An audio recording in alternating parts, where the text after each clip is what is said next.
આજથી અગત્યના સમાચાર કે જ્યાં અંજારમાં આવેલા ધાર્મિક દબાણો પર બુલડોઝર ફરી વળ્યું છે। સરકારી જમીન પર ગેરકાયદેસર જે બાંધકામ થયું હતું તેને દૂર કરાયું છે।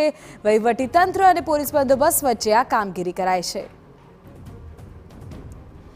જય અમારા સંવાદદાતા વધુ જાણકારી આપી રહ્યા છે। જય, પૂરી વિગત।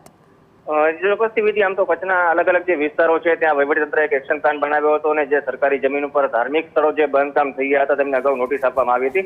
છેલ્લા 3 દિવસની વાત કરવામાં આવે તો ખાવડામાં 2 મદ્રેસાઓ અને અબડાસામાં ગઈકાલે 2 દરગાહો તોડ્યા બાદ અંજારમાં જે 4 જેટલા ધાર્મિક સ્થળો છે જેમાં એક હિન્દુ મંદિરનો પણ સમાવેશ થાય છે તે 4 દબાણો છે તે વહીવટીતંત્ર દ્વારા તોડી પાડવામાં આવ્યા છે।